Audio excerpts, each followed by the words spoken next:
Hello again, everyone. Edwin Learnard back once again. In this YouTube astrological segment, I'm going to be talking about astrology and the death of Jennifer Kesse. Now, some of you may have heard about this. This is a pretty prolific disappearance case. Jennifer Kesse had disappeared on January 24th, 2006. And, some people may do believe she has passed on. I think she likely has. I know there's still hope and optimism because there's no, irrefutable evidence to state she is dead or deceased. Recently, there was a 19-year, I guess you could say, anniversary of her disappearance, and still has not been found. And I'm sure the parents are still at least somewhat optimistic, have not given up hope in this. And I'm going to talk about some natal placements, transits that took place at this time that tied in with her life, and a lot of it's with disappearance. And so anyway, the first thing I want to state is, well, she had the sun at 29, likely at 29 degrees Taurus. Her birthday was May 20th, 1981.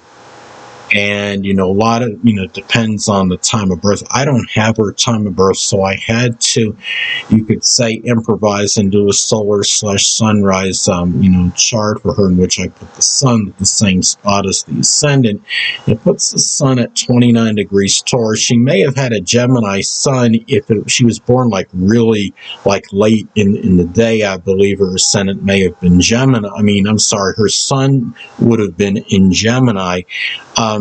But based on the solar sunrise time I use, puts the sun at 29 degrees Taurus. I believe likely that's what it was, because that puts it at the anaretic crisis degree, and the sun is about life. Taurus is about, peace and tranquility and stability. And sadly, I think what happened on this fateful day is that something happened which disrupted that that peace, stability, and tranquility that a Taurus sun would really desire and want. Now, the thing about this too is she also had, the thing I want to bring up is that Chiron and Mars made a loose conjunction in her natal chart to her sun. Mars is about injuries, physical violence, aggression. Chiron, can be connected with physical related wounds. Mars and Chiron are actually in a very close conjunction to each other. She was going through the Mars return at the time. In the solar sunrise chart, transit Mars was in the 12th house of the unseen. Mars and Taurus can be very deliberate actions, very methodical, plotting. And this attack that I believe likely occurred on her on this day was likely done in a very deliberate, plotting, and methodical manner. It might have been after, somebody had, been simmering for some time, had reached their, for whatever reason, unleashed a lot of anger that may have been suppressed or bottled up for some time. This Mars, the transit being in Taurus. And the thing, too, another thing I want to talk about as far as the natal placements goes. Now, the sun in her chart opposes Uranus.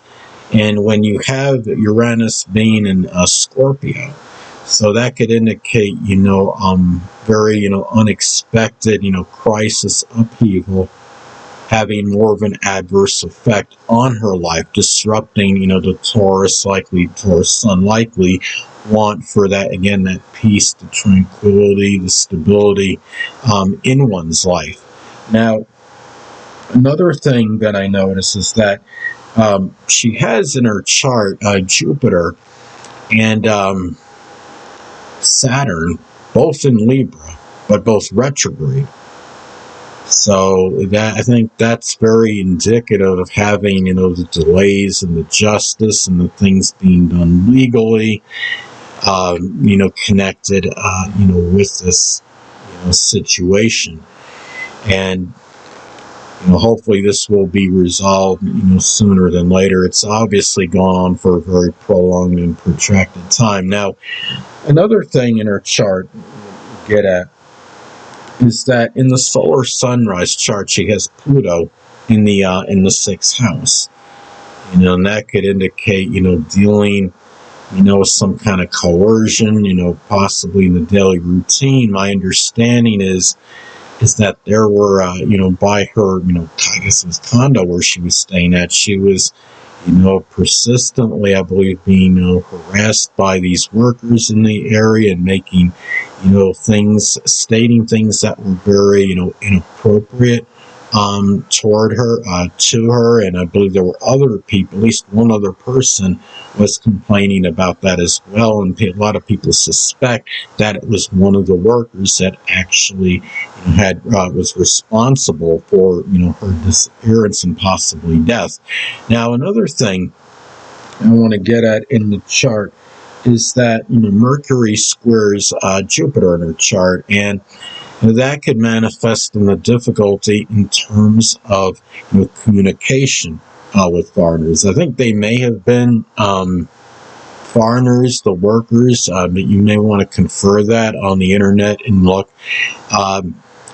Another thing about, and the thing is, she had her Mercury in Gemini, which is actually, in terms of, at least with her speaking English, I'm sure she was very, articulate, and able to speak very well, understand manifold subjects, have a very versatile mind.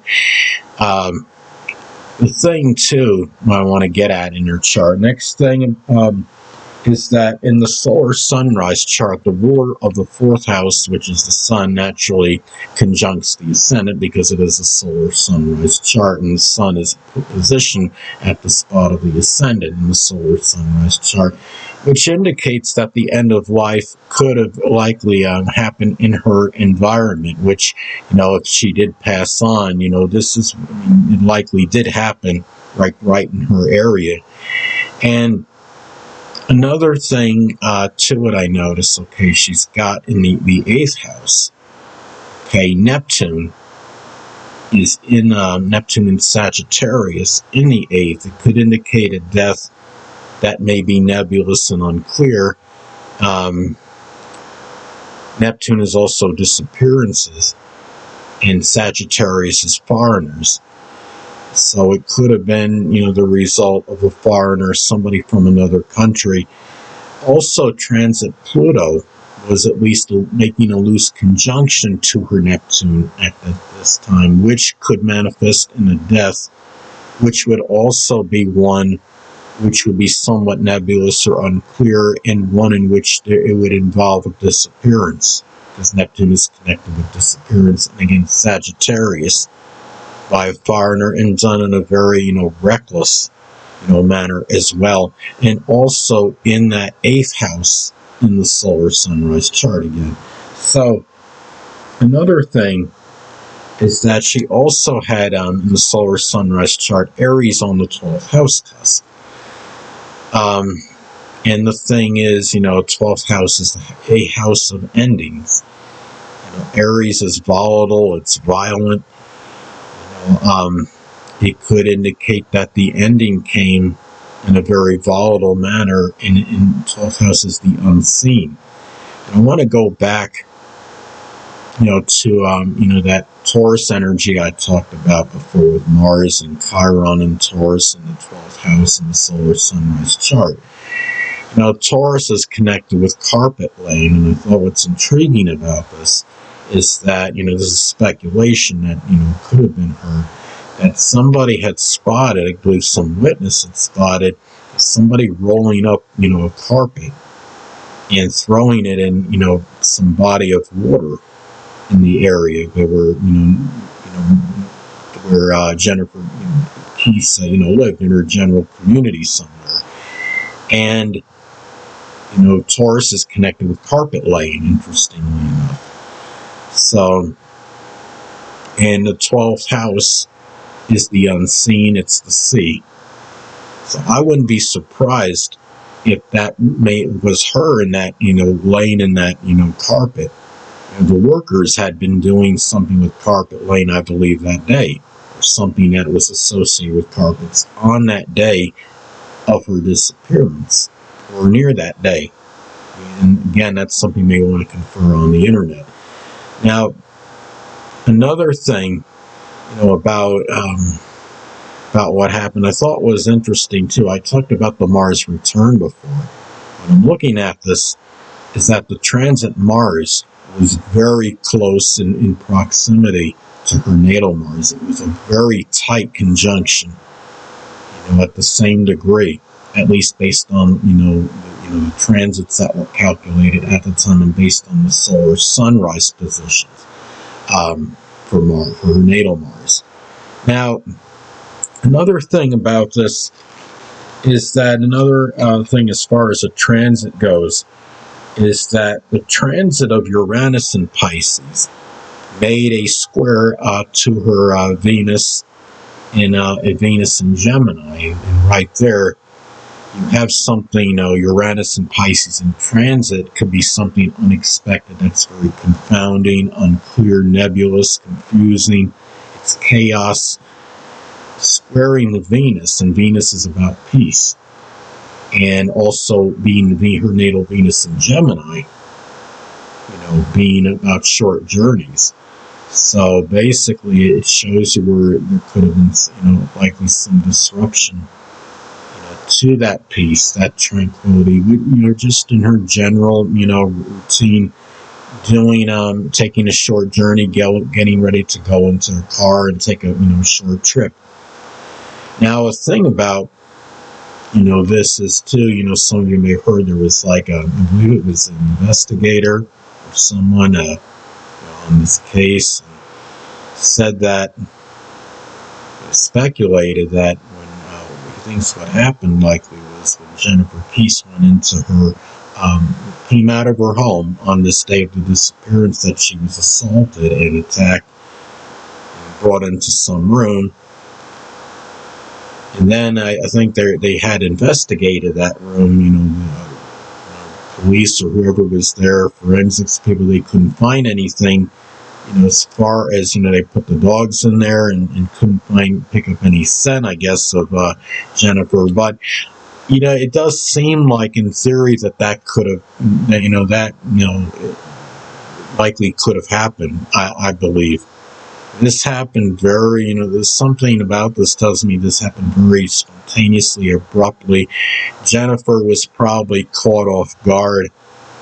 I believe in this, and I think it likely did happen, at least, when she's coming out of her apartment or condo, whatever that is, and very short time after she came out of there. And I think that's likely when this, this began to transpire, the attack on, which I believe was an attack on her. That's just my own, postulate, or whatever you want to call it, theory on this matter.